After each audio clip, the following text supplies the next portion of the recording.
আলাইকুম বন্ধুরা, আজকে আপনাদের সাথে একটি সুন্দর ভিডিও শেয়ার করব। মুকুল আসার আগ মুহূর্তে আমি কি করছি দেখেন। এখানে লিচু গাছ, আম গাছ সব জায়গায় আমি ছত্রাকনাশক এবং পোকার জন্য ক্যাপসার, ইমিডাক্লোরাফিড জাতীয় ওষুধ সুন্দরভাবে গাছে স্প্রে করে দিচ্ছি।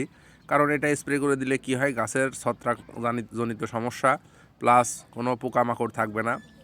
গাছের মধ্যে দেখবেন আম গাছে অনেক পোকা দেখা দেয়, যে পোকাগুলা আমের রস খেয়ে নেয়, ফুলে বসে ফুলের রস খেয়ে নেয়, ফুল ভালো থাকে না। তো আমি সব গাছে এটা স্প্রে করে দিচ্ছি, পেঁপে গাছ, আম গাছ, কদবেল গাছ, কারণ সব গাছেই আসলে কিছুদিন পর পর স্প্রে করা ভালো। আবার আমার লিচু গাছটাতে ছত্রাক লেগেছিল, এখানে সিম গাছে প্রচুর পরিমাণে জাব লেগেছিল, জাবের জন্য ইমিডাক্লোরাফিড খুবই ভালো। এটা সুন্দরভাবে আমি স্প্রে করে দিচ্ছি, লাউ গাছে স্প্রে করে দিচ্ছি, তারপরে আমার আঙুর গাছে স্প্রে করে দিচ্ছি, কুমড়া গাছে স্প্রে করে দিচ্ছি। আসলে এগুলো সবই নিয়মিত স্প্রে করা উচিত। তো আপনারা যারা আমার চ্যানেলটির সঙ্গেই থাকবেন অবশ্যই সুন্দরভাবে জানতে পারবেন কোনটা কখন স্প্রে করতে হয়। আমি প্রতি মাসেই এটা স্প্রে করার চেষ্টা করি, সব ভিডিও আসলে দেয়া হয়ে ওঠে না, তাই আপনাদের সাথে আজকে শেয়ার করলাম।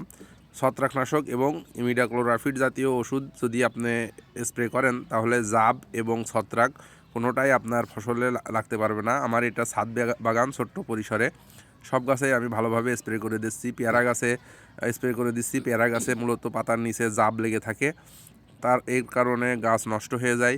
তাই আপনারা রেগুলার চেষ্টা করবেন স্প্রে করার জন্য। আরও প্রাকৃতিক ওষুধও স্প্রে করা যায়, সেটা মানিয়ে নিয়ে করতে হয়। তো আমি আসলে সময় পাই না, এই কারণে এইগুলা বাজার থেকে কিনে নিয়ে এসে স্প্রে করার চেষ্টা করি। আম গাছে সুন্দরভাবে স্প্রে করে দিলাম যাতে ফুলগুলা ভালো বেরোয়, কোনো রোগবালাই না হয়। তো ধন্যবাদ সবাইকে, আমার চ্যানেলটির সঙ্গেই থাকবেন, ফলো এবং সাবস্ক্রাইব করে।